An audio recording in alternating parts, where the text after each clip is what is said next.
Good morning friends. આજે આપણે વાત કરવી છે રીએસેસમેન્ટ અને રીપ્રેક્ટિકલ ગુજરાત આયુર્વેદ યુનિવર્સિટીમાં થઈ શકે છે કે નહીં, એના માટે શું ઓર્ડિનન્સ છે, એના માટે શું રૂલ્સ એન્ડ રેગ્યુલેશન છે.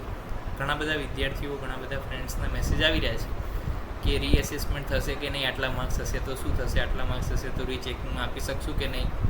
તો એ બધા જ જે છે સવાલોનો આજે અંત આવશે એવી હું આશા રાખું છું. તો એક વસ્તુ છે કે ઓર્ડિનન્સ ઇંગ્લિશની અંદર આ રીતના છે અને આપણે એને જે છે ટ્રાન્સલેટ જે ઓર્ડિનન્સ છે એનો પણ આપણે ઇન્સ્ટોલ કર્યો છે.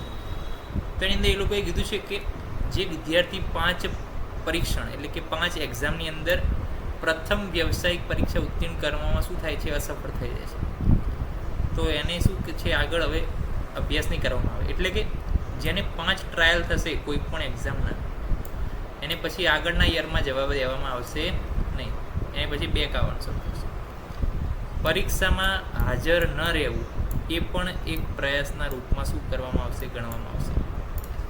એટલે અહીંયા શું લખી જોજો, candidate who fail to pass the first professional examination in 5 trials shall not be allowed to continue their study.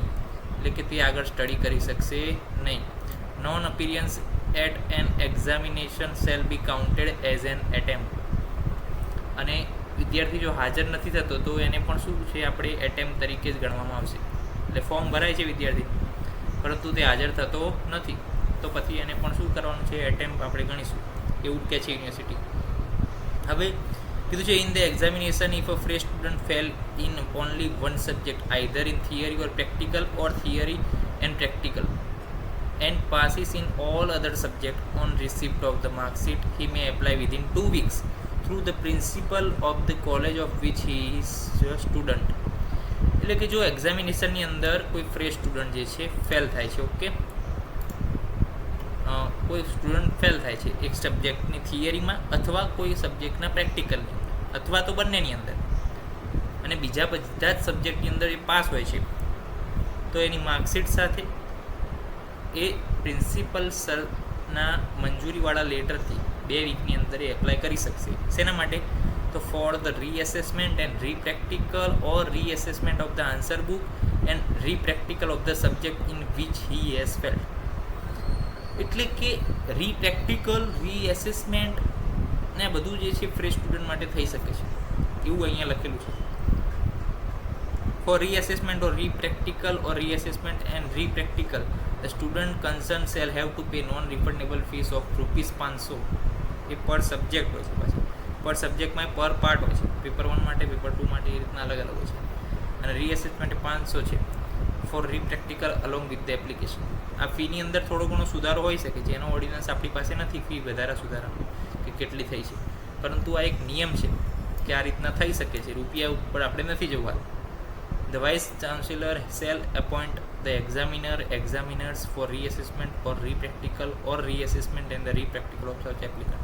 એટલે કે વાઇસ કાઉન્સિલર જે છે એમની જવાબદારીની અંદર આવશે કે એ શું કરશે, એપોઇન્ટ કરશે એક્ઝામિનેશન, અને એક્ઝામિનરને એપોઇન્ટ કરશે ફોર રીએસેસમેન્ટ, ફોર રીપ્રેક્ટિકલ અથવા તો બંનેની વસ્તુ માટે. ઓકે, તો રીએસેસમેન્ટ, રીપ્રેક્ટિકલ થઈ શકે છે, એના વિશેની વાત અહીંયા આવી. ઓકે, હવે નવો એક બીજો ઓર્ડિનન્સ છે કે new ordnance 125A. while a candidate in a university examination other than a PG courses and entrance examination, if any fails in each subject of passing, his failure is that head of passing shall be given the benefit of grace mark only for the passing in each head of passing as under. એટલે કે grace mark જે છે 50 marks સુધીનું હોય head of passing marks, તો એમાં 2 marks સુધી gracing મળે. 51 થી 100 હોય તો 3, એ રીતના જે છે આ એક બધું છે. એમાં 400 સુધી જે છે 9 માર્ક્સ સુધીનું ગ્રેસિંગ મળી શકે છે. તો આની અંદર પાછું ઘણા બધા સવાલ થાય કે પ્રેક્ટિકલને ગણવા કે નહીં, થિયરીને ગણવી કે નહીં. Provide that benefit of such ગ્રેસિંગમાં given different rate of passing shall not exceed 1% of the aggregate marks in the examination. એટલે કે જે પણ આપણે ગ્રેસિંગ આપીએ છીએ એ જે એગ્રીગેટ માર્ક્સ છે, એટલે કે જે ટોટલ જે માર્ક્સ છે યુનિવર્સિટીના આપણી એક્ઝામના, ધારો કે 4th યરની વાત કરીએ તો કંઈક 1100 સમથિંગ ટોટલ થાય છે બધા વિષયમાં, તો એ 1100થી ગ્રેસિંગ માર્ક્સ વધી ના જવા જોઈએ, 1100ના 1%થી વધી ના જવા જોઈએ. એટલે કે 11 માર્ક્સ કરતાં ગ્રેસિંગ માર્ક્સ વધી ના જવા જોઈએ. Plus provide further that benefit of gracing marks under this ordinance shall be applicable only if candidate pass the subject examination.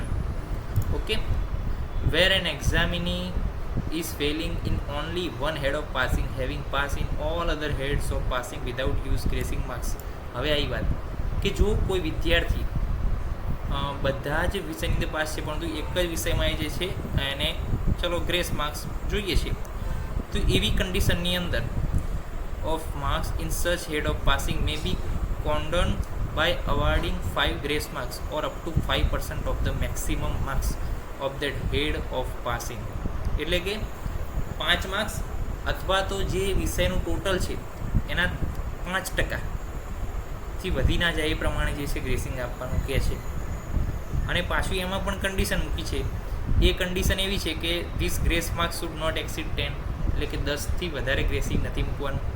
Provided further that the benefit of gracing of marks under the provision shall be applicable only if the candidate pass the entire examination. એટલે કે એને આગળની કોઈ exam બાકી ના હોય, plus જે છે બધી જ આખી જે આ એક્ઝામ જે એને આપી છે, ધારો કે થર્ડ યરની એક્ઝામ આપે છે તો થર્ડ યરમાં બધા બીજા વિષયમાં શું હોવું જોઈએ? પાસ હોવું જોઈએ વિધાઉટ ધ ગ્રેસિંગ. તો જ એને ગ્રેસિંગ માર્ક્સ આની અંદર 10 માર્ક્સ સુધી જે છે મળી શકશે, અથવા તો 5% જે વિષયનું ટોટલ છે એના 5% જે છે ગ્રેસિંગ માર્ક્સ તરીકે મળી શકશે. Candidate whose failure is specified under this ordinance shall be eligible for class in the way as other successful candidate. રદ કરેલ ઓર્ડિનન્સ 134B જે છે રિલેટેડ છે એ હાલ આપણે જોઈ શકતા નથી.